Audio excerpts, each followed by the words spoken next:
Today, we're diving into a topic that's crucial for business owners and investors alike: the depreciation recapture rules for income tax purposes. If your business owns a depreciable asset, including rental real estate property, you need to know about this. First, let's understand what depreciation is. Depreciation is effectively the decline in the value of an asset over time. For the purposes of tax, the IRS allows you to deduct a portion of the cost of an asset over its useful life. The useful life depends on the category the asset falls into. Rental residential real estate, for example, has a useful life of 27.5 years. Cars and trucks have a 5-year life.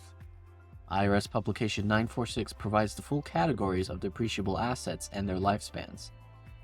If you bought a piece of equipment with a 5-year life, and you paid a total of $10,000, you would depreciate $2,000 per year for 5 years with the straight-line depreciation method. Now, of course, I know there are other accelerated depreciation methods that you can use, but I'm keeping it simple for the sake of demonstration purposes. After year 1, you would have claimed $2,000 in depreciation, and your new adjusted basis in the equipment would be $8,000, calculated by subtracting $2,000 from $10,000. At the end of year 2, you would have claimed another $2,000 in depreciation, lowering your adjusted basis a further $2,000 down to $6,000. So you'd have $4,000 in accumulated depreciation, and $6,000 would be your new adjusted tax basis for that piece of equipment. This would continue on until the end of year 5, when your adjusted basis in the equipment is $0. After that point, you can no longer claim depreciation on that asset. Claiming depreciation is a big deal as it lowers your overall taxable income. In this example, you're getting $2,000 a year, every year, just for having the asset in service. But here's the catch. When you go to sell that asset, you might have to pay a depreciation recapture tax.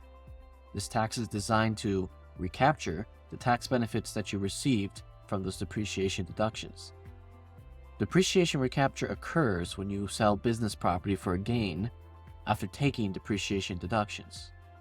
The gain, up to the amount of previous depreciation deductions, is taxed as ordinary income rather than as a capital gain. This ensures that the tax benefits received from depreciation deductions are effectively paid back if the asset has value in excess of the depreciated basis at the time of its sale. A piece of equipment might have a depreciation life of 5 years. Of course, this doesn't mean that the equipment is completely worthless after that time. For the purpose of the depreciation recapture tax, any amount that you sell the machinery for at the end of year 5 would be taxed as ordinary income. Using the same example from earlier, if you sell the machinery at the end of year 4 with $8,000 of accrued depreciation and $2,000 as your remaining adjusted basis, then any amount over $2,000 that you sell the equipment for would be taxed as ordinary income for depreciation recapture, up to the $8,000 that you already claimed in depreciation. It is important to note that the depreciation recapture tax is completely separate from the capital gains tax. They are not the same thing. For that same piece of machinery, let's say you sold it at the end of year 2. You have accrued $4,000 in accumulated depreciation claimed. Your adjusted basis in the equipment is your original purchase price of $10,000 less the $4,000 that you've claimed in depreciation, so $6,000.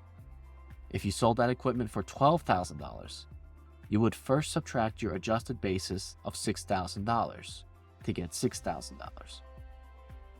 From that $6,000, $4,000 would be taxed as ordinary income due to the depreciation recapture rules. The remaining $2,000 would be taxed as a capital gain since you sold the equipment for $12,000, $2,000 more than your original purchase price. This situation occurs frequently with real estate, where you sell a rental property that you purchased 30 years ago for more than your original purchase price. During the years you were renting it out, you were claiming a depreciation expense deduction every year. So when you go to sell it, all the depreciation you took is added back as ordinary income, and the amount in excess of your original purchase price is taxed as a capital gain. To report depreciation recapture, you'll need to use IRS Form 4797. The ordinary income portion is eventually transferred to your Form 1040. Here are 3 ways you can minimize the tax hit from depreciation recapture. One is you can consider doing a 1031 exchange to defer the tax 2. You can time the sale of the business property to when you're in a lower tax bracket to pay a lower ordinary income rate. 3. You can invest in a qualified opportunity fund. If you found this information helpful, don't forget to like, comment, and subscribe for more tax tips. If you have a topic that you'd like me to cover, leave it down below. Otherwise, have a great day.